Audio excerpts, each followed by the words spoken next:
হাসরের ময়দান কায়েম হয়ে যাবে, সকল মানুষ হাসরের ময়দানে দাঁড়াবে। হয় আমি নবী নিজ হাতে আমার উম্মতদেরকে এই পানিগুলা পান করাবো। নবীজি যখন এই ওয়াজ করতেছিলেন, সাহাবায়ে কেরাম বললেন, ইয়া রাসূলুল্লাহ, একটা মাত্র হাউজ, এত উম্মত, হাজার হাজার লক্ষ লক্ষ কোটি কোটি উম্মত সেখানে উপস্থিত থাকবে, আর আপনি হাউজে পানি পান করাবেন কিভাবে? নবীজি বললেন, ও আমার সাহাবায়ে কেরাম, আমার অধীনস্থ আমার প্রতিনিধি কিছু লোক আছে, যেই হাদিসটা আমি খুতবাতে পাঠ করেছিলাম, ইয়াশফাউ ইয়াউমাল কিয়ামাতি সালাসাতুন আল আম্বিয়া সুম্মাল উলামা সুম্মাশ শুহাদা। সকল নবীরা এই হাউজে কাউসারের পানি পান করানোর দায়িত্ব পাবেন। তারপরে জগতের হক্কানি রব্বানি আলেমগণ এই হাউজে কাউসারের পানি পান করাবেন। তাহলে আলেমদের সাথে সম্পর্ক রাখতে হবে কি হবে না? তাদেরকে তাজিম করতে হবে কি হবে না? তাদের ইজ্জত করতে হবে, কারণ দুনিয়াতে আপনি যত বড়ই হন না কেন, হাসরের ময়দানে কিন্তু আলেমদের হাত থেকে হাউজে কাউসারের পানি আনতে হবে। সুম্মা শুহাদা, যারা দ্বীনের রাস্তায় শহীদ হয়েছে, শাহাদাত বরণ করেছে, তাদেরকেও দায়িত্ব দেওয়া হবে হাউজে কাউসারের পানি পান করার জন্য। এখন হাউজে কাউসারের পানি পান করবেন, পান করতে গেলে পেয়ালার দরকার আছে না না নাই? নবীজি বলেন, কানুজুমিস সামা।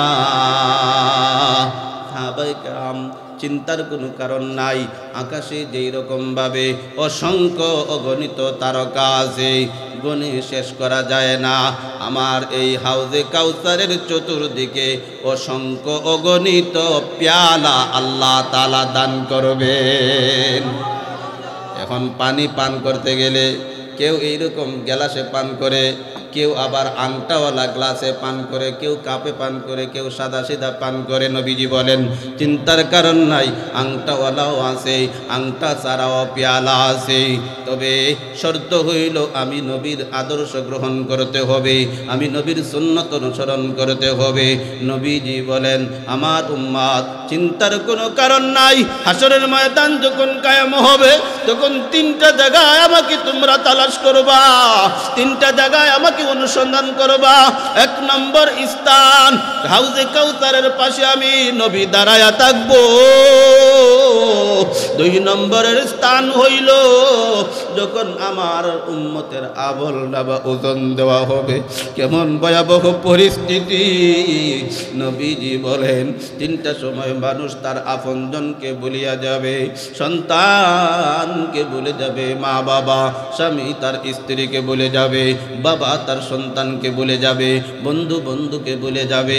এই তিনটা এমন স্থান আছে যেখানে প্রত্যেকে ইয়া নফসি ইয়া নফসি বলবে, হায় আল্লাহ আমার জান বাঁচাও, আমার জান বাঁচাও, আমার জান বাঁচাও। এক নম্বরের স্থান হইল ইসরাফিল আলাইহিস সালাম যখন সিংহায় পুৎকার দিবেন, দ্বিতীয় পুৎকার দেওয়ার পরে সকল মানুষ কবর থেকে উঠে হাসরের ময়দানের দিকে দৌড়াইবে। ওই সময় মানুষ তার আপনজনকে ভুলে যাবে, কেউ কাউকে চিনবে না, প্রত্যেকের ভিতরে এই টেনশন থাকবে, কিভাবে গিয়ে আমি হাসরের ময়দানে গিয়ে উপস্থিত হইব। দুই নম্বরের স্থান, যখন বান্দার আমল নামা ওজন দেওয়া হবে, বান্দা তার আপনজনকে ভুলিয়া যাবে। ওই আমল নামা ওজন দেওয়ার সময় এমন একটা পরিস্থিতি তৈরি হবে, যার ডান হাতে আমল নামা আসবে সে কত বড় ভাগ্যবান।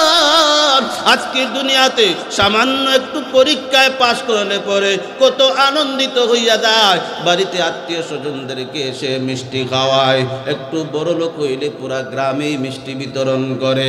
হাসরের ময়দানে যখন বান্দা আমল নামা ডান হাতে পাবে, তখন শেষ বলবে, হা উমকুরাউ কিতাবিয়া, আসো আমার আত্মীয় স্বজনরা আসো, দেখো আমি আজকে আমল নামা ডান হাতে পেয়েছি, জান্নাতের সার্টিফিকেট পেয়ে গেছি। আর যদি বান্দা তোমার আমল নামা ওজন দেওয়ার পর যদি তোমার গুনাহের পাল্লা ভারী হইয়া যায়, তখন এই আমল নামা তোমার বাম হাতে দেওয়া হবে। তবে দেওয়ার পদ্ধতিটা হবে অন্যরকম। তোমার পিছনের দিকে তোমার আমল নামা দেওয়া হবে। কয় আমল নামা পিছনে বাম হাতে দেওয়ার পর এবার বুকটাকে ছিদ্র করিয়া বাম হাতটাকে ঢুকাইয়া, পিঠটাকে ছিদ্র করিয়া বাম হাতটাকে বের করিয়া তার আমল নামা তার বাম হাতে দেওয়া হবে। বাম হাতে দেওয়ার পর এবার গার উল্টাইয়া দেখতে পারবে না। আল্লাহ তাআলা ফেরেশতাদেরকে বলবেন তার গারটাকে মটকাইয়া পিছনের দিকে নিয়ে বল, ইকরা কিতাবাকা কাফা বিনফসিকাল ইয়াউমা আলাইকা হাসিবা। বাহির থেকে যেই লোকগুলা আসতো ওই লোকেরা আমার আপনার নবীকে দেখা মাত্রই তারা আশ্চর্য হয়ে যাইত, কারণ এমন সুন্দর চেহারার অধিকারী আমার রাসূল ছিলেন। আমার নবীকে আল্লাহ এত আকর্ষিত করে তৈরি করেছিলেন। আমার মায়ার নবী এত সুন্দর ছিলেন, অপরিচিত লোক যখন ওনাকে দেখত দাওয়াত দেওয়া লাগতো না, চেহারা দেখেই মুসলমান হয়ে যেত। একবার ইয়ামান থেকে 10,000-এর একটা কাফেলা আসলো কাবা জিয়ারত করবে। ওই দিক দিয়া নবীজির চাচা আবু জাহাল, উতবা, শাইবা, ওয়ালিদ ইবনে মুগিরা ওরা চিন্তা করলো নবী যেইভাবে দাওয়াতের কাজ প্রচার প্রসার ঘটাইতেছেন, দলে দলে ইসলামের ভিতরে লোকগুলা ঢুকতেছে, এইভাবে যদি মানুষ ইসলাম গ্রহণ করে ফেলে তাহলে আমাদের নেতৃত্ব এবং কর্তৃত্ব চলে যাবে। তাই বিকল্প রাস্তা খুঁজতে হবে। তাই কিছু লোকদেরকে মক্কার প্রবেশ গেইটে, মক্কা শহরের প্রবেশ দ্বারে কিছু লোককে দাঁড় করায়া দিল। বাহির থেকে যেই লোকগুলো আসবে ওই লোকদের সামনে প্রচার প্রসার শুরু করে দেবে, কাবা জিয়ারত করতে আসছো ভালো কথা, তবে সাবধান, কাবার বারিন্দায় দাঁড়ায় রয়েছে একটা যুবক, নাম তার মোহাম্মদ, আব্দুল্লাহর ছেলে মোহাম্মদ। মোহাম্মদের দ্বারে কাছেও যাইবা না, কারণ মোহাম্মদ একটা পাগল, মোহাম্মদ এমন একজন জাদুকির, মোহাম্মদ এমন একজন গণক, তার কথা যে শুনে ভাই ভাইয়ের কাছ থেকে আলাদা করে দেয়, স্বামী স্ত্রী বিচ্ছেদ ঘটায়া দেয়। সাবধান, মোহাম্মদের দ্বারে কাছেও যাইও না। মানুষের একটা অভ্যাস আছে, কিন্তু যেই জিনিস সম্পর্কে তারে নিষেধ করা হয় ওই নিষিদ্ধ কাজটা করতে কিন্তু তে আগ্রহী হইয়া যায়, ঠিক না বেঠিক? যেই জিনিস নিষেধ করা হয় ওই জিনিসটা মানুষ বেশি করতে আগ্রহী হইয়া যায়। আল্লাহর কাজ আল্লাহ করছে। যেই নেতা ফেতারা এই সমস্ত লোকদেরকে লাগাইয়া দিয়েছে, এদের মাধ্যমে আল্লাহ তাআলা প্রচারের কাজটা শুরু করিয়া দিলেন। ওরা প্রচার করে দিল। 10,000-এর কাফেলা যখন মক্কায় ঢুকবে তাদেরকে বলে দেওয়া হলো কাবা জিয়ারত করো, সমস্যা নাই, তবে মোহাম্মদ আব্দুল্লাহর ছেলে মোহাম্মদের দ্বারে কাছেও যাইবা না। তাদের ভিতরে একটা আগ্রহ জন্মাইছে। কেন নিষেধ করলো? ওই লোকটার কথা শুনবো না ঠিক, কিন্তু একটা নজর দেখি। মক্কায় ঢুকে তারা কুচ করতে লাগলো, কোথায় ওই যুবক, কোথায় আব্দুল্লাহর ছেলে মোহাম্মদ? সবাই একটা নজর আমার নবীকে যখন দেখছে, দেখা মাত্রই তাদের দিল থেকে এই কথা চলে আসছে, এত সুন্দর চেহারার অধিকারী, এটা তো কোনো পাগলের চেহারা নয়, এটা তো কোনো জাদুকরের চেহারা নয়, এটা তো কোনো গণকের চেহারা নয়।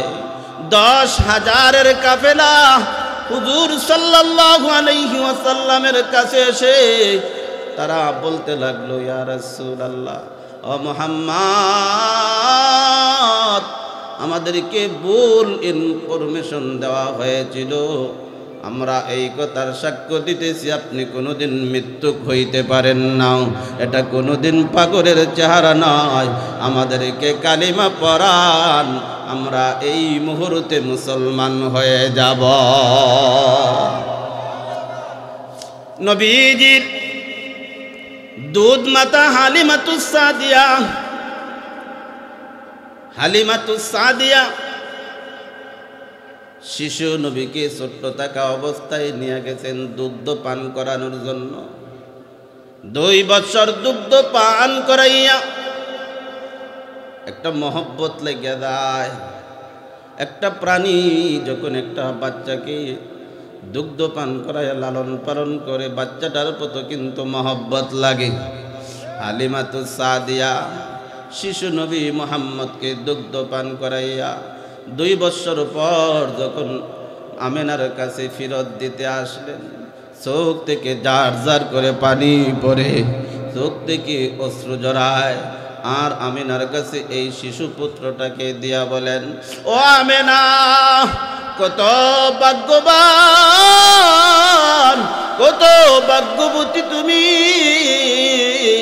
তোমার গর্ভে এই সন্তান জন্মগ্রহণ করেছে। ইতিপূর্বে আমি অনেক শিশু বাচ্চাদেরকে নিয়েছি, দুগ্ধ পান করাইছি। আমার আশেপাশে অনেক মহিলারা মক্কা থেকে শিশু বাচ্চাদেরকে নিয়ে আসছে, এই শিশু বাচ্চাদেরকে দুগ্ধ পান করাইতে দেখেছি। এত সুন্দর, এত ভদ্র, এত নম্র মিজাজের অধিকারী কোনো শিশু আমি দেখি নাই। আমিনা বলেন, ও হালেমা, 2 বছরে তুমি বলতেছো এইরকম শিশু বাচ্চা দেখো নাই? আমি পেটে ধারণ করেছি 10 মাস 10 দিন আমার গর্ভে থেকেছে এই শিশু পুত্র মুহাম্মদ। আমার পেটে যতদিন ছিল আমি পেটে কোনো ব্যথা অনুভব করি নাই।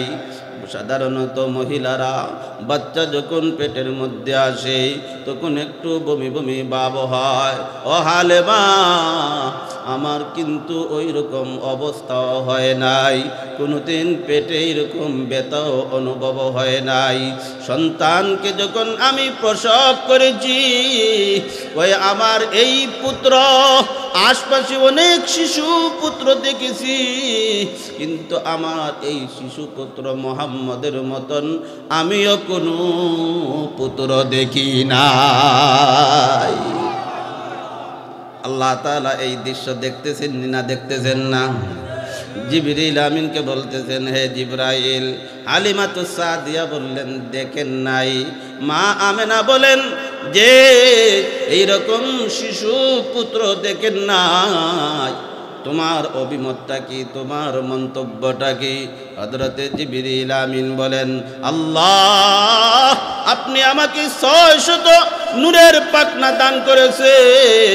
হযরতে জিবরিল আমিন 7 আসমান পাড়ি দিয়া একটা মহাশূন্য, ওই মহাশূন্য পাড়ি দিয়া হযরতে মিকাইল আলাইহিস সালামের অফিস, তারপরে আরেকটা বিশাল মহাশূন্য পাড়ি দিয়া আরেকটা অফিস হযরতে ইসরাফিল আলাইহিস সালামের, তারপরে আরেকটা মহাশূন্য পাড়ি দিয়া হযরত জিবরাইল আলাইহিস সালামের অফিস। প্রতিটা স্তরে 500 বৎসরের রাস্তা। এই 500 বৎসর কেমন গতি? এটা কি হুন্ডার গতি, নাকি মাইক্রোর গতি, নাকি এরকমভাবে হেলিকপ্টারের গতি, নাকি বিমানের গতি, নাকি রকেটের গতি? না না, আলোর গতি হইল 1,86,000 মাইল। প্রতি সেকেন্ডে 1,86,000 মাইল।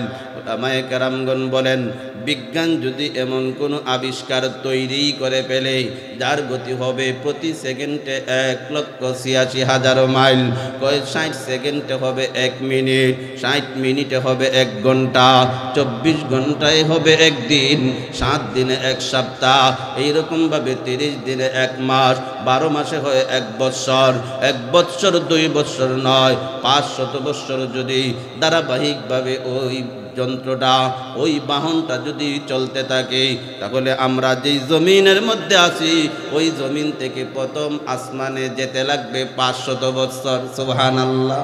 তারপরে প্রথম আসমান আরেকটু মোটা একটু উপর, আরো 500 বছরের রাস্তা। এইভাবে 7টা আসমান, 7টা মহাশূন্য, 7 মহাশূন্যের পরে আরেকটা বিশাল মহাশূন্য, আরো 500 বছরের রাস্তা।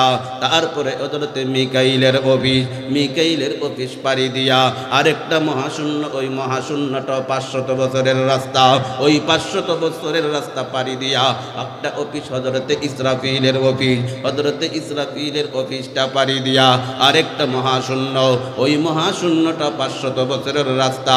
তারপরে হযরতে জিবরাইলের অফিস। হযরতে জিবরাইলকে আল্লাহ তাআলা এমন শক্তি দান করেছিলেন, আল্লাহ তাআলা বলেন জি কুওয়াতিন ইনদা যিল আরশি মাকিন মুতাইন সাম্মা আমিন। হযরতে জিবরাইল বলেন আল্লাহ আমাকে যে 600 নূরের পাখনা দান করেছেন, 2টা নূরের পাখনা আমি ব্যবহার করি আর আমার অফিস থেকে জমিনের মধ্যে চলে আসি। হযরতে জিবরাইল বলেন আমি পৃথিবীর আনাচে কানাচে হযরতে আদম থেকে নিয়ে শিশু পুত্র মুহাম্মদ সাল্লাল্লাহু আলাইহি ওয়াসাল্লাম জন্মগ্রহণ করা পর্যন্ত আমি কত শিশু দেখেছি। সারা পৃথিবীটাকে আমি ভ্রমণ করেছি। আদম নবীকে দেখেছি, নূহ পয়গম্বরকে দেখেছি, ইদ্রিস পয়গম্বরকে দেখেছি, শীস পয়গম্বরকে দেখেছি, ইব্রাহিম খলিলুল্লাহকে দেখেছি, ইসহাক পয়গম্বরকে দেখেছি, ইসমাইল নবীকে দেখেছি, ইউসুফ পয়গম্বরকেও দেখেছি, দাউদ পয়গম্বরকেও দেখেছি, সুলাইমান পয়গম্বরকেও দেখেছি, মূসা আলাইহিস সালামকেও দেখেছি, হযরত হিজকিল আলাইহিস সালামকে দেখেছি, হযরত দানিয়েল আলাইহিস সালামকেও দেখেছি, সর্বশেষ হযরত ঈসা আলাইহিস সালামকেও দেখেছি। জগতের আনাচে কানাচে পৃথিবীর এমন কোনো জায়গা নাই যেখানে আমি যাই নাই। আমি জিবরিল এই মুহাম্মদের মতন সুন্দর আকৃতির আর কোনো পুত্র দেখি নাই। আল্লাহ তাআলা বলেন এ জিবরাইল দেখি নাই কথা বললেই কিন্তু চূড়ান্ত হয় না। সারা পৃথিবীর মধ্যে যত সৃষ্টিকুল আছে, যত মাখলুক আছে, আমি আল্লাহ তৈরি করেছি। কিন্তু আমার বন্ধু, আমার হাবিব, আমার বন্ধু মুহাম্মদের মতন আমি কোনো শিশু বাচ্চা জন্মই দেই নাই। আমি আল্লাহ আমার বন্ধুকে আলাদা সারা পৃথিবীর মাখলুক থেকে স্বতন্ত্র বৈশিষ্ট্যের অধিকারী দিয়েই আমি এই দুনিয়াতে প্রেরণ করেছি। একবার বলি আল্লাহু আকবার, আর জোরে বলি আল্লাহু আকবার। ওই নবীর প্রতিদিনের অভ্যাস খানায়ে কাবায় দাঁড়াইয়া অপেক্ষা করতেন কোন সময় মানুষদের সাথে কথা বলা যায়, দাওয়াত দেওয়া যায়। ওই দিকটা নবীজির চাচা, নবীজির গোষ্ঠীর লোকেরা কোনো মানুষ উপরে উঠতে গেলে দ্বীনি লাইনে হোক, ধর্মীয় লাইনে হোক, দুনিয়াদার হোক আর দিনদার হোক, তাকে যদি উঠতে দেখি তাহলে সবচেয়ে ক্ষতি করে আপনজন। ঠিক না বেঠিক? আপনজনের কারণে উপরে ওঠা যায় না। অনেক বাধা, অনেক বিপত্তি, অনেক বাধা। এইগুলা পাড়ি দিয়া উপরে উঠতে হয়। আবু জাহেল এই সমস্ত নেতারা পরামর্শ করল মুহাম্মদকে তার দাওয়াত থেকে তো তাকে ফিরানো যাবে না, একটা পলিসি করতে হবে। কি পলিসি? কয় আমরা তো তাওরাত এবং ইঞ্জিল, জবুর এই সমস্ত কিতাব পড়তেও পারি না, সুতরাং এই তাওরাতের আলেম ইহুদিদের কাছ থেকে কিছু প্রশ্ন রেডি করি। এই প্রশ্নগুলা মুহাম্মদ সাল্লাল্লাহু আলাইহি ওয়াসাল্লামের কাছে তারা পেশ করবে। তারা পরামর্শ করলো মুহাম্মদকে কিভাবে আটকানো যায়। নদর ইবনে হারেস মক্কার অন্যতম একজন গায়ক ছিল। নদর ইবনে হারেসকে পাঠাইয়া দিল মদিনায়। মদিনায় যাওয়ার পর নদর ইবনে হারেস ইহুদি আলেমদের কাছ থেকে কয়েকটা প্রশ্ন শিখল।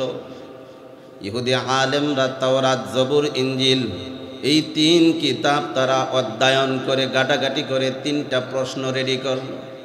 তারা বলে দিল নদর ইবনে হারেস তিনি যদি সত্যিই নবী হয়ে থাকেন তাহলে এই প্রশ্নের উত্তর তিনি দিয়া দিবেন, আর যদি সত্যি নবী না হন তোমাদের দাবি অনুযায়ী যদি তিনি পাগলই হয়ে থাকেন সত্যিকার অর্থে, তাহলে এই উত্তর তিনিও না, কেউই দিতে পারবে না। 3টা প্রশ্ন রেডি কর। কি প্রশ্ন? 1 নম্বরের প্রশ্ন, আমার আপনার ভিতরে যে একটা আত্মা আছে, একটা রূহ আছে, এই রূহ সম্পর্কে তিনার মন্তব্য কি? 2 নম্বরের প্রশ্ন, অতীতে একজন বাদশা ছিলেন, তার নাম জুলকারনাইন। এই জুলকারনাইন বাদশার ইতিহাসটা কি?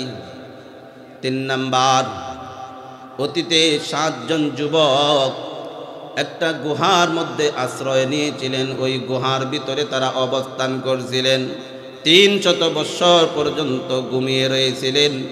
তারপরে আল্লাহ তাআলা আবার তাদেরকে জীবিত করছিলেন। ওই যুবকদের ঘটনা যিনি তিনি আমাদেরকে একটু বলে দেন। 3টা প্রশ্ন রেডি করিয়া নদর ইবনে হারিসকে পাঠাইয়া দিল, যাও এই প্রশ্নগুলা তুমি মুহাম্মদের সামনে উপস্থাপন করবা। নদর ইবনে হারিস মক্কায় আসার পর আবু জাহেল, উতবা, ওয়ালিদ ইবনে মুগিরা এদের সামনে যখন এই প্রশ্নগুলা পেশ করলো, কই এই প্রশ্নটা তারা মুহাম্মদ সাল্লাল্লাহু আলাইহি ওয়াসাল্লামের কাছে পেশ করবে। কেন একটা জিজ্ঞাসা, খুব সূক্ষ্ম একটা কথা আছে। প্রশ্ন করা হয় 2 কারণে, একটা হলো জানার জন্য, আর একটা হলো প্রশ্ন করা হয় আটকানোর জন্য। যদি জানার জন্য প্রশ্ন করেন তাহলে এতে সওয়াব আছে, আর যদি আটকানোর জন্য হয় তাহলে এই প্রশ্ন করা ঠিক নয়, এটা গুনাহ। তবে আটকানোর জন্য যদি কাউরে প্রশ্ন করা হয়, প্রশ্নের উত্তর জানতে হয়। মক্কার নেতারা বলল, তুমি যে প্রশ্ন রেডি করে আসছো, এই প্রশ্নের উত্তর তো আমরাও জানি না, তুমি কি প্রশ্নের উত্তর জানি আসছো? না, উত্তর তো জানি নাই। তাড়াতাড়ি দূর দাও, উত্তর জেনে আসো। আর এদিক দিয়ে আমরা প্রশ্ন করি, আর প্রশ্নের উত্তর এদিক দিয়া যদি তিনি কি বলেন আর তুমি উত্তর নিয়ে আসলে পরে দুটোটা আমরা মিলাইয়া দেখব উভয় প্রশ্নের উত্তর ঠিক আছে কিনা। এদিক দিয়ে নদর ইবনে হারেস চলে গেল আবার মদিনায়। মক্কার এই নেতারা হুজুর সাল্লাল্লাহু আলাইহি ওয়াসাল্লামের কাছে গিয়া বলল, ও মুহাম্মদ, তোমার দাবি অনুযায়ী তুমি নবী, তুমি নবুয়ত পেয়েছ, তুমি নবী দাবি করতেছ, আমরা সবাই মুসলমান হয়ে যাব। তবে আমাদের কিছু প্রশ্ন আছে, কিছু প্রশ্নের উত্তর যদি আপনি দিয়া দিতে পারেন তাহলে আমরা কালিমা পড়ে মুসলমান হয়ে যাব। ভালো খবর না? রাসূল তো এটাই চান, কিভাবে মানুষজন ইসলাম ধর্ম গ্রহণ করে। এই 3টা প্রশ্ন যখন করলো, রূহ সম্পর্কে আপনার মতামত কি? অতীতের একজন বাদশা ছিলেন জুলকারনাইন, তিনার সম্পর্কে আপনার মতামত কি? 3য় নম্বরে আসহাবে কাহাফ, ওই যুবকদের সম্পর্কে আপনার ধারণা কি? এই প্রশ্নের উত্তরগুলা কি? রাসূল প্রতিদিন জিবরিল আমিন ওনার কাছে আসে, তাই এই মনোভাব নিয়া তিনি মনে মনে ভাবলেন, জিবরিল তো প্রতিদিনই আমার কাছে একবার আসেন, আগামীকাল যখন জিবরিল আমার কাছে আসবে আমি ওনার কাছে জিজ্ঞাসা করে প্রশ্নের উত্তর জেনে তাদেরকে উত্তর বলে দেব। কিন্তু এখানে একটা বিষয়, নবীজি আগামীকালের কথা কেন বললেন? মুফাসসিরিনে কেরামগণ লেখেন, আপনি যদি কারো কাছে ওয়াদাবদ্ধ হন, কাউকে যদি কোনো জিনিস যদি আপনি ওয়াদা দেন, তাহলে কমপক্ষে একদিনের সময় নেবেন। আপনি একদিনের সময় যদি আপনার হাতে থাকে তাহলে সময় নেবে 2 দিন অথবা 1 সপ্তাহ সময় নেন। সময়ের আগে তার টাকা পরিশোধ করে দিবেন, সময়ের আগে তার ওয়াদা রক্ষা করবেন। এতে 2টা লাভ, একটা হলো কথা ঠিক থাকলো, আর একটা হলো যদি আপনি কারো কাছ থেকে 10,000 টাকা দাঁড় করে নিয়ে যান আর এই 10,000 টাকা সময়ের আগেই তাকে দিয়ে দেন, তাহলে এতে তার সাথে মহব্বত সম্পর্কটা আরো বাড়বে, ঠিক না বেটি? এই জন্য নবীজি তাৎক্ষণিক উত্তর না দিয়া তিনি একদিনের সময় নিলেন। কিন্তু ঘটনা অন্যরকম ঘটল। নবীজি ইনশাআল্লাহ বলেন নাই। নবী এই মনে করে জিবরিল তো আমার কাছে প্রতিদিনই আসেন, সুতরাং জিবরিল আমার কাছে আসলে আমি জিজ্ঞাসা করে বলে দিব। ইনশাআল্লাহ বলতে তিনি ভুলে গেলেন। কত গুরুত্বপূর্ণ একটা বিষয়, আমরা এটাকে অবহেলা করি। কোনো জিনিস কাউকে ওয়াদা দিলে, কোনো জিনিস করতে গেলে ইনশাআল্লাহটা আমরা বলি না। যিনি নবী, যিনি শরীয়তের সকল বিধান আমরা ওনার মাধ্যমে পাইব। এই জন্য আল্লাহ তাআলা এখানে একটা সবক দিলেন, হে আমার বন্ধু, আপনার উম্মতরা যেন কিয়ামত পর্যন্ত এই শিক্ষা পায়। এই জন্য ওহী বন্ধ করে দিলেন। জিবরিল আলাইহিস সালাম পরের দিন আর আসলেন না। 1 দিন চলে গেল, 2 দিন চলে গেল, 3 দিন চলে গেল, মতান্তরে 14 দিন 15 দিন সময় অতিবাহিত হয়ে গেল। জিবরিল আমিন তো আসেন না। 1 দিন পার হওয়ার পর মক্কাতেই নেতারা গেছে, মুহাম্মদ প্রশ্ন করেছিলাম আপনার কাছে, প্রশ্নের উত্তর কি? কই উত্তর তো দিলেন না। নবীজি বললেন, জিবরিল আলাইহিস সালাম এখনো পর্যন্ত আসেন নাই।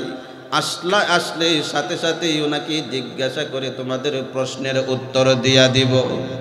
কিন্তু আল্লাহ তাআলা জিবরাইলকে বললেন, আমার আদেশ ছাড়া তোমার কদম নড়বে না, তুমি যাইবা না। নবীজির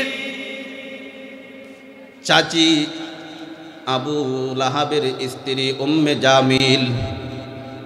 জামিল যখন শুনতে পাইল মুহাম্মদ এদের প্রশ্নের উত্তর দিতে পারে নাই, খুব একজন চতুর একজন মহিলা ছিল উম্মে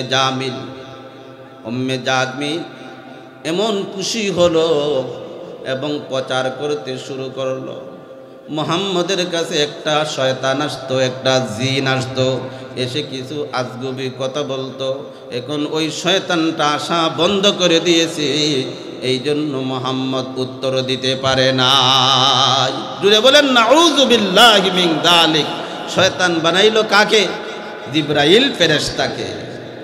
নবীজি যখন এই কথাটা শুনলেন, আরে আমার বাবা নাই, ছোট্টবেলায় আমি মায়ের পেটে থাকা অবস্থায় বাবা ইন্তেকাল করেছেন।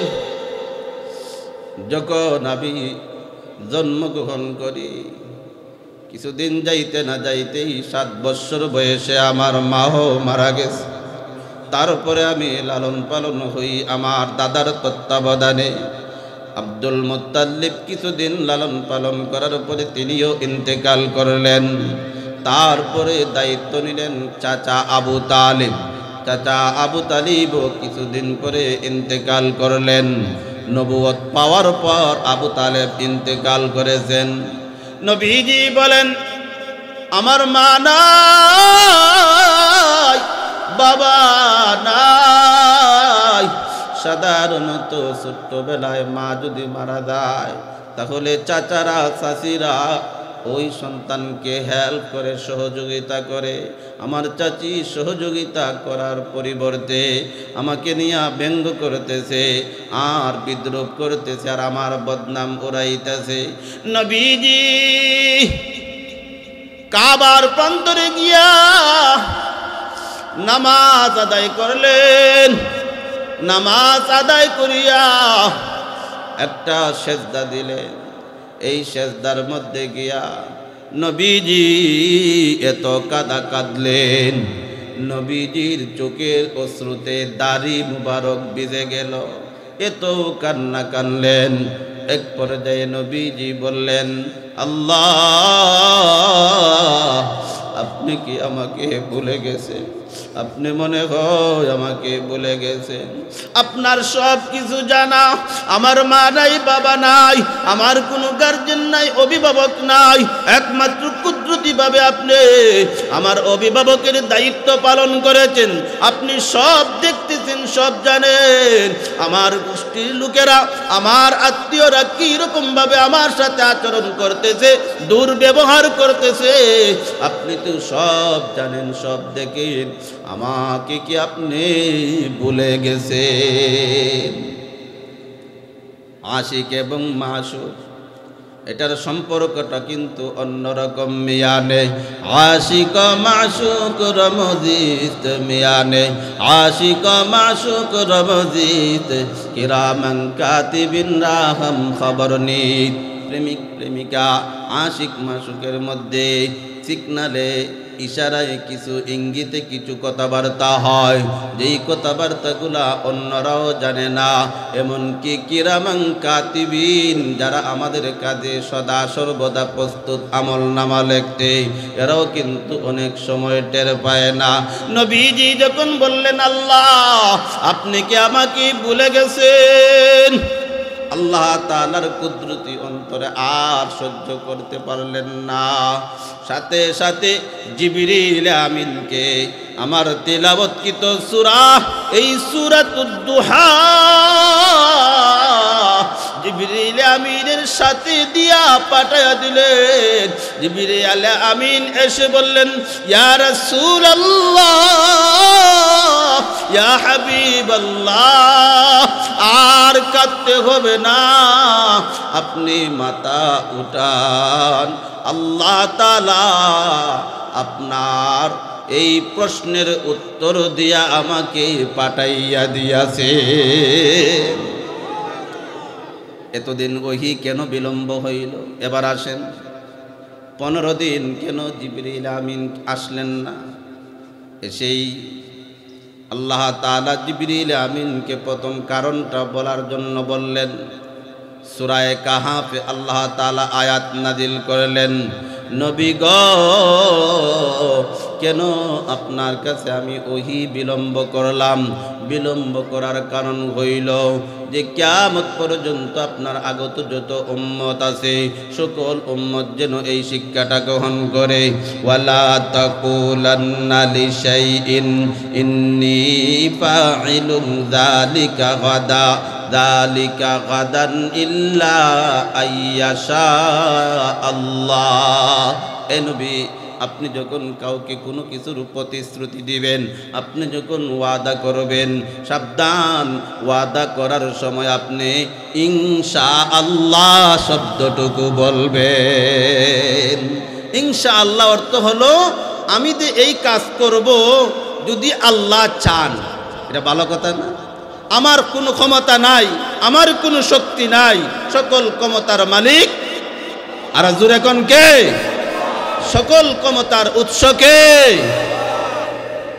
আমার কোনো ক্ষমতা নাই, আমার কোনো শক্তি নাই, আমি ওয়াদা পূরণ করতে পারবো না যদি আল্লাহ চান।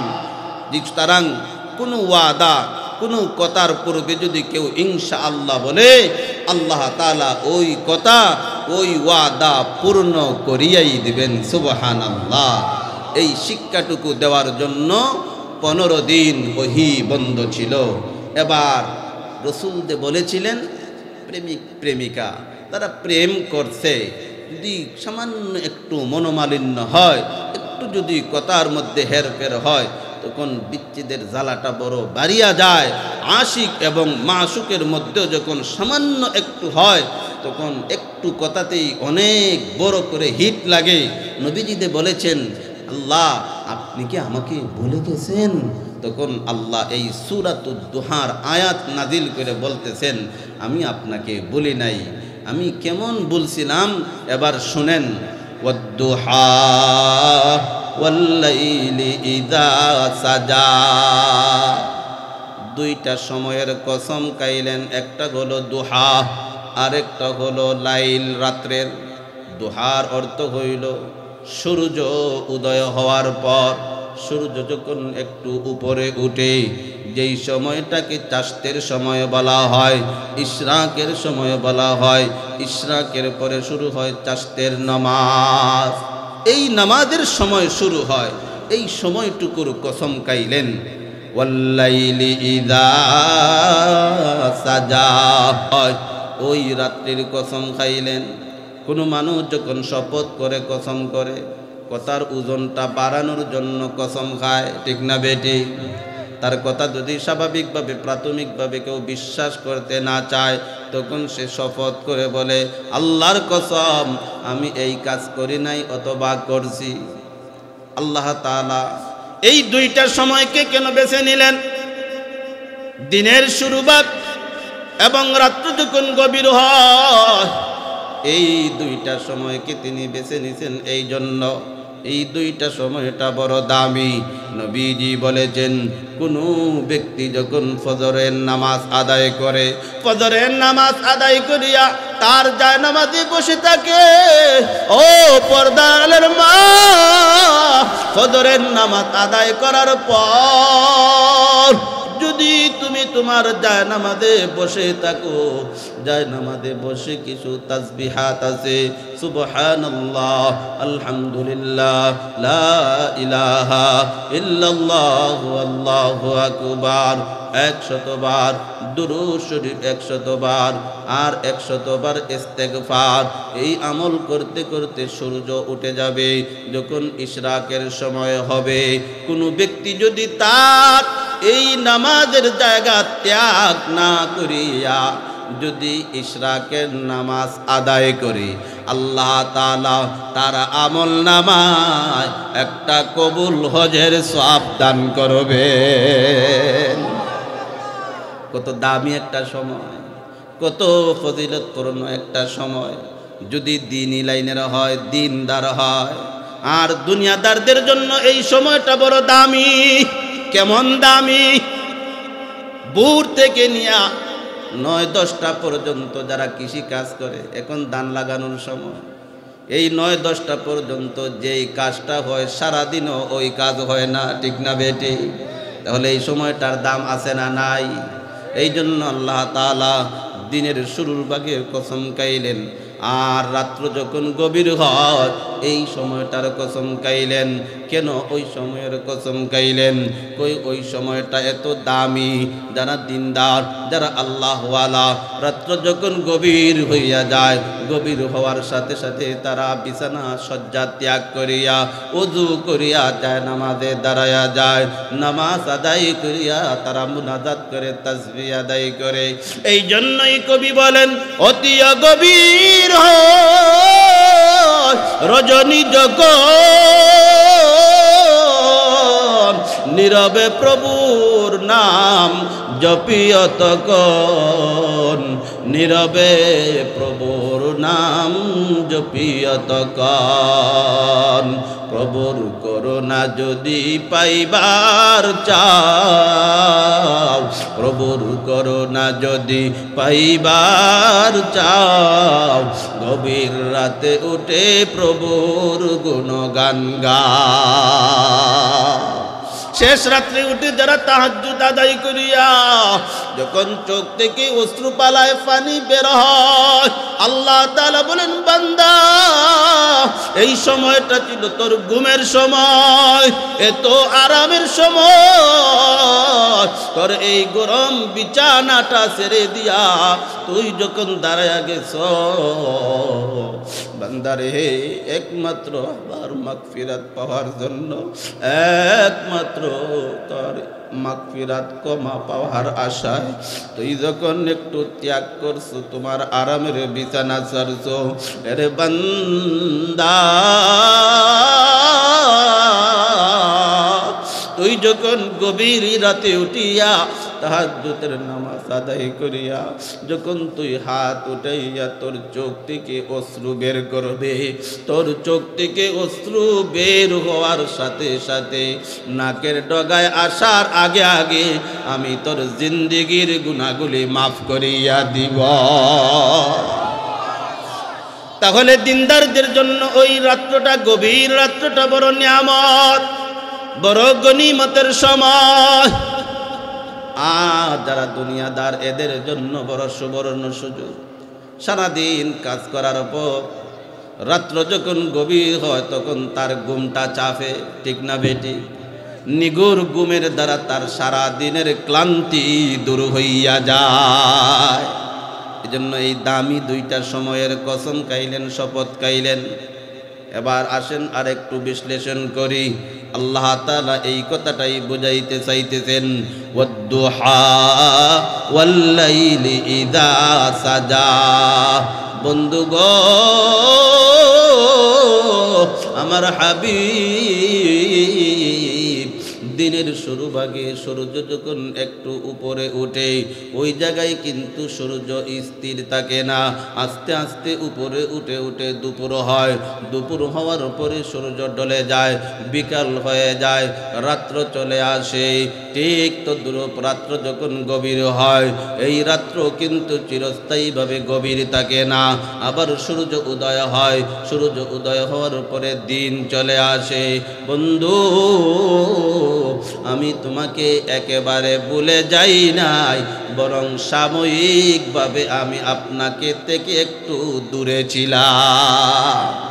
তারপরে আল্লাহ বলতেছেন, ওয়াদ-দুহা ওয়াল-লাইলি ইযা সাজা মা ওয়াদ্দাআকা রাব্বুকা ওয়া মা ক্বালা। বন্ধু, আপনাকে আমি পরিত্যাগ করি নাই, আপনাকে ভুলে যাই নাই, ওয়ামা কালা, এবং আপনার প্রতি আমি অসন্তুষ্ট হই নাই। বন্ধু, আপনি বলছেন আমি আপনাকে ভুলে গেছি। না না, আমি আপনাকে ভুলি নাই এবং আপনার প্রতি আমি অসন্তুষ্ট না। মা ওয়াদ্দাআকা রাব্বুকা ওয়া মা ক্বালা ওয়ালাল আখিরাতু খায়রুল লাকা মিনাল উলা। দুনিয়ার এই জিন্দিগির চেয়ে আখেরাতটা বড় উত্তম, আখেরাতের জিন্দিগিটা বড় শ্রেয়, বড় শ্রেষ্ঠ। বন্ধু, দুনিয়ার জিন্দিগিতে আপনাকে মক্কা লোকেরা আপনাকে কষ্ট দিতেছে, আপনাকে এরকমভাবে কষ্ট দিতেছে, এই কষ্টটা হইল সাময়িক, তবে পরকালে আপনার জন্য বিশাল ব্যবস্থা রেখে দিয়েছি। দুনিয়ার জিন্দিগির চেয়ে আখেরাতটাই বড় উত্তম। বন্ধু, আপনি মনক্ষুণ্ণ হইবেন না, আপনার মনটা খারাপ করবেন না। ওয়ালাল আখিরাতু খায়রুল লাকা মিনাল উলা ওয়ালা সাউফা ইউতিকা রাব্বুকা ফাতারদা। বন্ধু, আপনাকে এমন ভাবে আমি দান করব, আপনাকে এমন কিছু দান করব যে আপনি সন্তুষ্ট হয়ে যাইবেন। দুনিয়ার মানুষের স্বভাব হইল যত পায় আরো চায়, ঠিক না বেটি? নবীজি বলেছেন, সারা পৃথিবীর মালিক যদি কেউ হয়ে যায় তখন তার এরকম চিন্তা থাকবে উর্দু আকাশে নিয়ে কোনো জমিন কেনা যায়। যেমন আমেরিকায় কোনো রাষ্ট্রে এইভাবে চলতেছে, আকাশেও তারা জায়গা ক্রয় করতেছে, এই জন্য কাহারও মন তৃপ্ত হবে না। আল্লাহ তাআলা বললেন, বন্ধু চিন্তা কইরেন না, আপনাকে এত কিছু দান করা হবে, আপনি সন্তুষ্ট হইয়া যাবেন। এই আয়াতের ব্যাখ্যায় মুফাসসিরিনে কেরামগণ লেখেন, আল্লাহর হাবিবকে সর্বমোট 26টা এমন নিয়ামত দান করা হবে। এই 26টা নিয়ামত দুনিয়ার আর কোনো নবী রাসূলকে দেওয়া হয় নাই, কোনো মাখলুককে দেওয়া হয় নাই। নাই। এর মধ্য থেকে একটা হলো আমার আপনার নবীকে হাউজে কাউসার দান করবেন। এই হাউজে কাউসার অন্য কোনো নবীকে দেন নাই। হাউজে কাউসার এমন একটা শ্রেষ্ঠ সম্পদ। এই হাউজে কাউসার এটা 3 গুণওয়ালা একটা নহর, একটা কূপ, একটা পানির একটা কূপ, 3 গুণওয়ালা, যেটার পানি হবে দুধের চেয়ে বড় সাদা, মধুর চেয়ে আরো বেশি মিষ্ট, মেশকে আম্বারের চেয়ে আরো বেশি সুঘ্রাণ যুক্ত।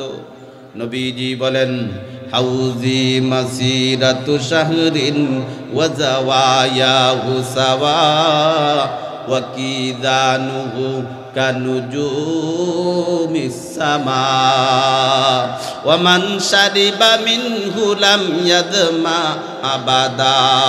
নবীজি বলেন আমাকে আল্লাহ তাআলা একটা হাউস দান করেছেন, একটা কূপ দান করেছেন। কই এই হাউসটা স্কয়ারে 1 মাইল, পূর্ব থেকে পশ্চিমে 1 মাইল, দক্ষিণ থেকে উত্তরে 1 মাইল, এত বড় একটা হাউস দান করেছেন। এই হাউসের পানি দুধের চেয়ে আরো বেশি সাদা, মধুর চেয়ে আরো বেশি মিষ্ট, মেশকে আম্বরের চেয়ে আরো বেশি সুঘ্রাণ যুক্ত। কই এই হাউজে কাউসারের পানি দ্বারা পান করবে 50,000 বৎসরের ভিতরে তার আর পানির পিপাসা লাগবে না। ওই হাউজে কাউসারের পানি সবাই পান করতে চাই কি চাই না? কারা কারা চাই হাত উঠাই। নবীজি বলেন ওই হাউজে কাউসারের পানি পান করবা কারা? নবীজি বলেন ইন্নী ফারাতুকুম আলাল হাউদ মান মাররা আলাইয়া শারিবা ওয়া মান শারিবা লাম ইয়াদমা আবাদা লা ইয়ারিদান্না আলাইয়া আকওয়ামুন আ'রিফুহুম ওয়া ইয়া'রিফুনানি থুম্মা ইউহালু বাইনি ওয়া বাইনাহুম ফাআকুলু ইন্নাহুম মিন্নি فيقال إنك لا تدري ما أحدثوا بعد ذلك। নবীজি বলেন আমাকে আল্লাহ তাআলা এমন একটা হাউস দান করেছেন, এমন একটা নহর দান করেছেন। কই এই হাউজে কাউসারের পানি এরকম ভাবে আমি হাসরের ময়দান যখন কায়েম হয়ে যাবে, হাসরের ময়দান কায়েম হয়ে যাবে, সকল মানুষ হাসরের ময়দানে দাঁড়াবে। কয় আমি নবী নিজ হাতে আমার উম্মতদেরকে এই পানিগুলা পান করাবো। নবীজি যখন এই ওয়াজ করতেছিলেন সাহাবায়ে কেরাম বললেন ইয়া রাসূলুল্লাহ, একটা মাত্র হাউজ, এত উম্মত, হাজার হাজার লক্ষ লক্ষ কোটি কোটি উম্মত সেখানে উপস্থিত থাকবে, আর আপনি হাউজে পানি পান করাবেন কিভাবে? নবীজি বললেন ও আমার সাহাবায়ে কেরাম, আমার অধীনস্থ আমার প্রতিনিধি কিছু লোক আছে, যেই হাদিসটা আমি খুতবাতে পাঠ করেছিলাম, ইয়াশফাউ ইয়াউমাল কিয়ামাতি সালাসাতুন আল আম্বিয়া সুম্মাল উলামা সুম্মাশ শুহাদা। সকল নবীরা এই হাউজে কাউসারের পানি পান করানোর দায়িত্ব পাবেন। তারপরে জগতের হক্কানি রব্বানি আলেমগণ এই হাউজে কাউসারের পানি পান করাবেন। তাহলে আলেমদের সাথে সম্পর্ক রাখতে হবে কি হবে না? তাদেরকে তাজিম করতে হবে কি হবে না? তাদের ইজ্জত করতে হবে, কারণ দুনিয়াতে আপনি যত বড়ই হন না কেন হাসরের ময়দানে কিন্তু আলেমদের হাত থেকে হাউজে কাউসারের পানি আনতে হবে।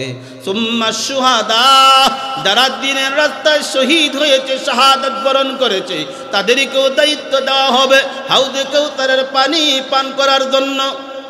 এখন হাউজে কাউসারের পানি পান করবেন, পান করতে গেলে পেয়ালার দরকার আছে না না নাই?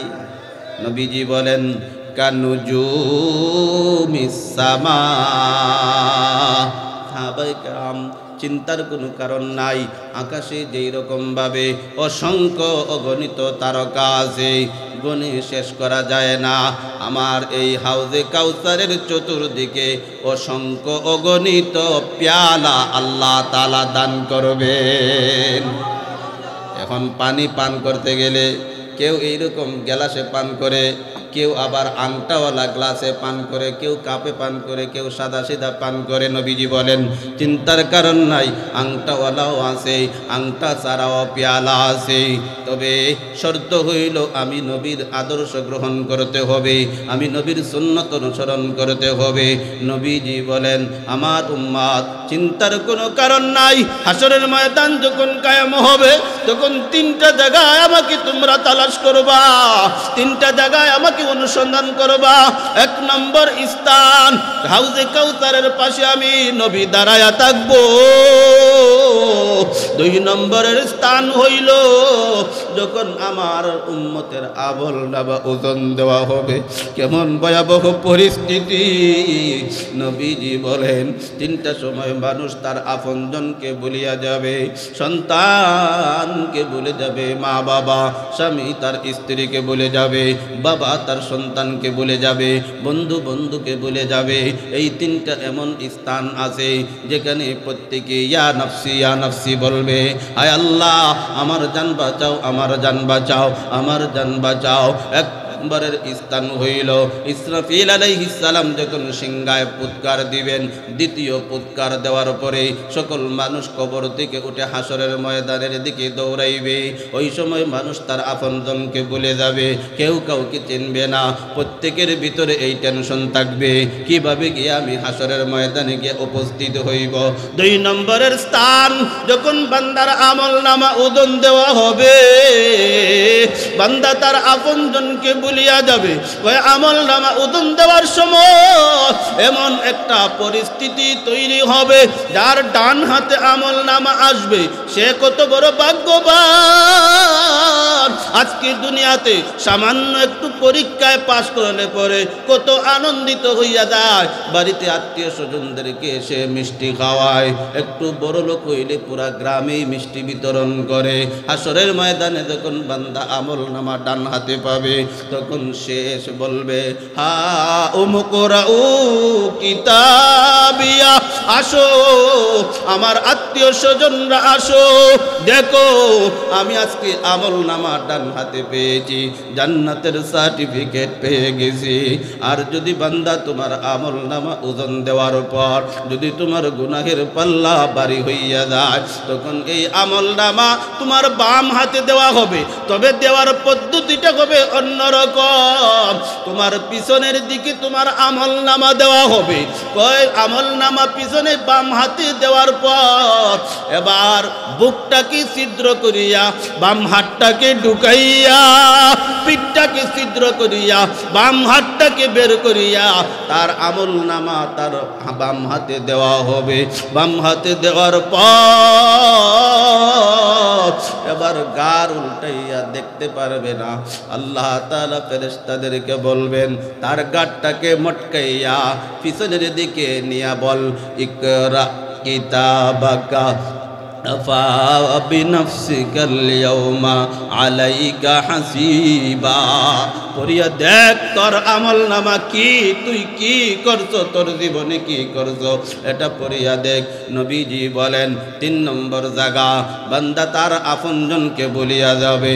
আর যখন ফুলসিরাতের ফুল ফাড়ি দিবে, ওই ফুলসিরাতের ফুল 30,000 বছরের রাস্তা, 10,000 বছর উপরের দিকে, 10,000 বছর সমতল, 10,000 বছর আবার নিচের দিকে।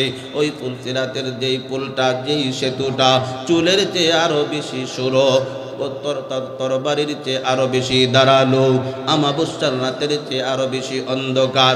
নবীজি বলেন আমার উম্মত আমার নবীকে যারা মহব্বত করবে, ভালোবাসবে, নবীজির সুন্নতকে যারা অনুসরণ করবে, চিন্তার কোনো কারণ নাই। 1 নম্বর জায়গাটি ইসরাফিল আলাইহিস সালাম সিংহায় ফুঁক দেওয়ার পরে সকল মানুষ উঠবে হাসরের ময়দানে যাওয়ার জন্য। তখন আল্লাহ তাআলা আমার উম্মতের জন্য ভিআইপি প্রাইভেটের ব্যবস্থা করবেন, তারা পায়ে হেঁটে যাওয়া লাগবে না, ভিআইপি ভাবে তাদের জন্য একটা বাহনের ব্যবস্থা করবেন। বাহনে উঠবে আর একটা টান দিয়া নিয়া হাসরের ময়দানে নিয়ে দিয়ে যাবে।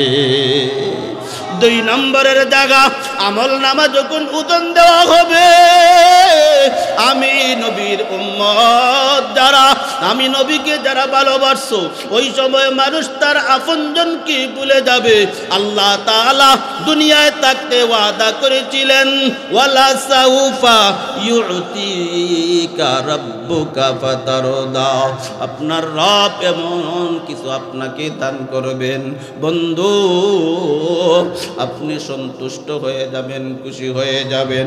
নবীজি বলেন, হাসরের ময়দানে যখন আমার উম্মতের আমল নামা ওজন দেওয়া হবে, আমি আমার উম্মতের কাছে দাঁড়ায়া থাকবো, দেখবো আমার কোন উম্মতটা জাহান্নামে চলিয়া যায়। আমি নবী দাঁড়ায়া দাঁড়াইয়া এই দৃশ্যগুলা দেখবো।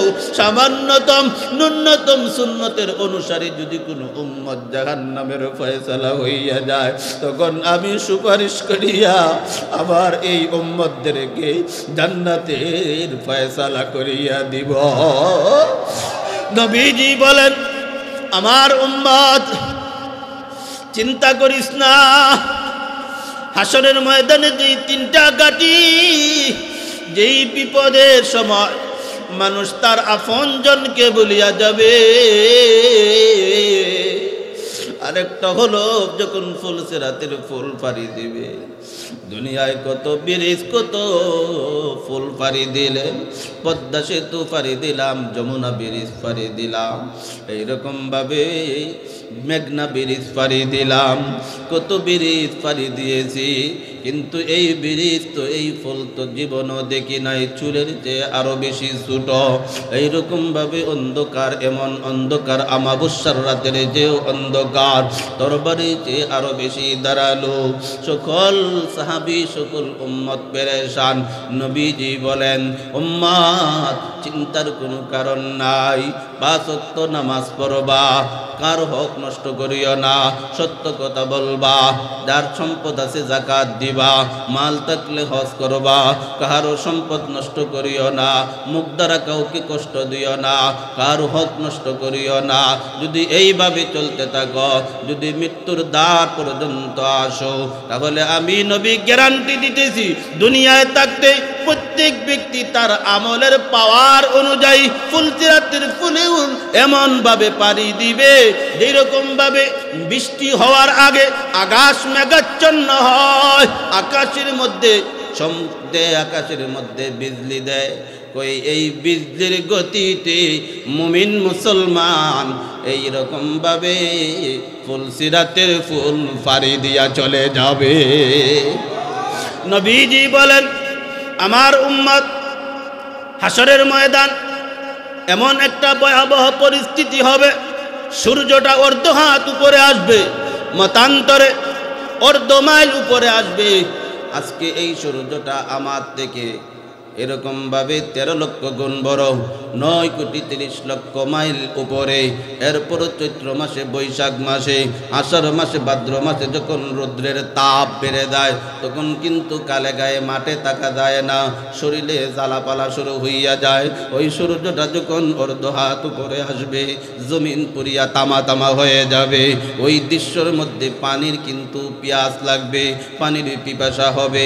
নবী বলে, আমার উম্মত চিন্তার কোনো কারণ নাই, ইন্নী ফারাতুকুম আলাল হাউদ, মান মাররা আলাইয়া শারিবা ওয়া মান শারিবা লাম ইয়াদমা আবাদা, লা ইয়ারিদান্না আলাইয়া আকওয়ামুন আরিফুহুম ওয়া ইয়ারিফুনানি, থুম্মা ইউহালু বাইনি ওয়া বাইনাহুম ফাআকুলু ইন্নাহুম মিন্নি فيقال إنك لا تدري ما أحدثوا بعدك।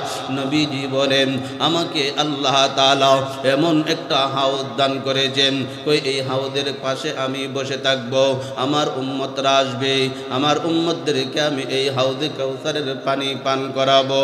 এই হাউদে কাউসারের 1 গ্লাস পানি যে পান করবে, হাসরের ময়দানে যতদিন অবস্থান করবে, এতদিন পর্যন্ত তার পানির পিপাসা লাগবে না। তাহলে আমাদের কোনো চিন্তা আছে? যদি হক পথে থাকি আমাদের কোনো চিন্তা নাই। বিপদের ঘাটে ঘাটে সর্বক্ষেত্রে আল্লাহর নবীজি এর ব্যবস্থা বলে দিয়েছেন। আল্লাহ তাআলা ওই কথাটাই বলেন, ওয়ালা সাউফা ইউতিকা রাব্বুকা ফাতারদা।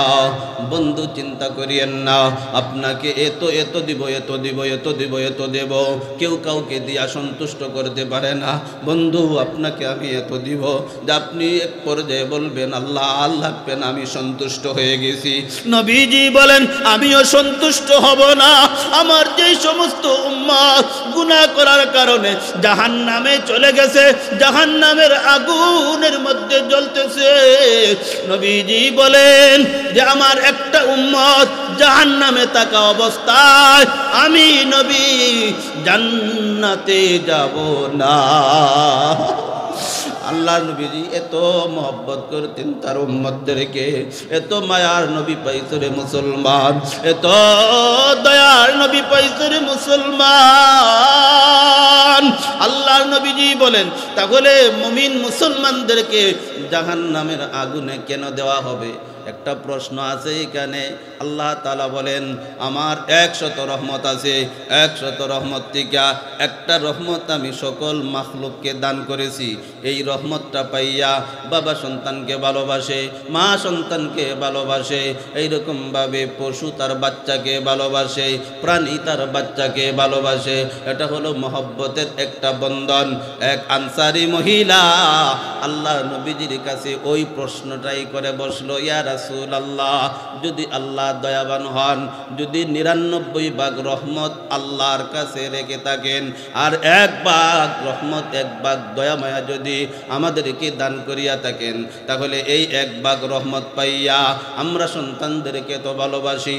সন্তান যতই অন্যায় করুক, কোনো মা কি চাইবে তার সামনে সন্তানকে আগুনে জ্বালানো হোক? চাইবে? যতই অপরাধ করুক তার চোখের সামনে আগুনের মধ্যে জ্বালানো হোক, এটা কেউ চাইবে না। আনসারি মহিলা প্রশ্ন করে বসলো, ইয়া রাসূলুল্লাহ, ওই আল্লাহ হাসরের ময়দানে তার বান্দাদেরকে জাহান্নামের আগুনে জ্বলবে, আল্লাহ কিভাবে সহ্য করবেন? নবীজি উত্তর দিলেন না, কারণ নবীজি কোনো কথা বলতেন না যতক্ষণ না জিবরিলে আমিন জিব্রাইল পয়গম্বর ওনাকে না বলতেন। আল্লাহর নবীজি বসে রইলেন, অপেক্ষা করলেন উত্তর কি আসে। আল্লাহ তাআলা জানায়া দিলেন যে মানুষদেরকে জাহান্নামে দেওয়া হবে কয়টা হলো মানুষ। গুনাহ এমন এক নাপাক, গুনাহ এমন এক অপবিত্র জিনিস, ওই গুনাহটাকে পরিষ্কার করার মেডিসিন পরকালে আগুন ছাড়া বিকল্প কোনো বস্তু নাই। সিম্পল, দুনিয়াতে কাপড় ময়লা হইলে সাবান পাউডার দিয়ে পরিষ্কার করে, এইরকমভাবে আপনার বিল্ডিংয়ে মরিচা ধরছে, এখন আপনি যত উন্নত মানের উইল পাউডার, তারপরে লেগা সার্ফ এক্সেল, আরও যত উন্নত মানের পাউডার আছে, ওই পাউডার দিয়ে সারাদিন ধুইলে আপনার এই বিল্ডিংয়ের এই যে জং ধরছে, মরিচা ধরছে, এটা কি আপনার পরিষ্কার হবে? না, এটা পরিষ্কার করার মেডিসিন আলাদা। এটাকে এরকমভাবে তারের ব্রাশ অথবা অন্য কিছু দিয়া ঘষতে হবে। লোহায় জং ধরছে, লোহায় জং ধরলে পরে সাবান পানি দিয়া দৌত করলে পরিষ্কার হবে না। এটার পরিষ্কারের মেডিসিন হইল কামারের দুগান, পুরা দাও তারপরে পরিষ্কার হয়ে যাবে। ঠিক তদ্রূপ এরকমভাবে যারা দুনিয়ার জিন্দিগির থেকে চলে গেছে পরকালে, এরা যদি কিছু গুনাহ সাথে নিয়েই যায়, তখন ওই গুনাহকে পবিত্র করার মাধ্যম মেডিসিন হইল আগুন। নবীজি উদাহরণ দেন, কয়ে দেখো তুমিও তো একটা মা, তোমার সন্তান আছে, সন্তানকে মহব্বত করো বিদায় কোলে নিয়ে আঞ্জা দাও, কিন্তু সন্তান প্রস্রাব পায়খানা করে, প্রস্রাব তার গায়ের মধ্যে লাগাইছে, কাপড়ের মধ্যে লাগাইছে, তার সারা শরীরের মধ্যে মাখাইয়া দিছে। সন্তানকে যতই মহব্বত করো, তাৎক্ষণিক সন্তানকে কি কোলে নিবে? কথা কর, নিবে? কি করবে? সাবান পানি দ্বারা তাকে আগে দৌত করবে, দৌত করার পরে এখন শীতের দিন যদি ঠান্ডা পানি দেও তাকে দৌত করে, দৌত করার পরে আবার সন্তানকে কোলে নিয়ে বলবে আমার বাবাটার বড় কষ্ট হয়েছে, ঠান্ডা পানি দিয়ে তোকে দৌত করেছি। মহব্বত আছে তবে এটা অন্তরে, কিন্তু ওই নাফাকের কারণে কাছে নেয় না। আল্লাহ তাআলা সেদিন বান্দাদেরকে জাহান্নামের আগুনে দিবে, গুনাহ কইরা যেই নাপাক লাগাইছে ওই নাপাক পরিষ্কার করিয়া আল্লাহ তাআলা কুদরতি ভাবে তাকে টান দিয়া তাকে ভিতর থেকে নিয়ে আসবেন। সর্বশেষ যেই ব্যক্তিটা জান্নাত থেকে বের হবে, জাহান্নামের আগুন এইরকম ভাবে তার ভিতরে এমন ভাবে জ্বালাইবে তার কঙ্কালটা শুধু বাকি থাকবে। একটা ডাক দিবে, ইয়া হান্নান ইয়া মান্নান। ওই আওয়াজটা আল্লাহ তাআলার কুদরতি কানে যখন পৌঁছবে তখন আল্লাহ তাআলা জাহান্নামের দারোগা মালিক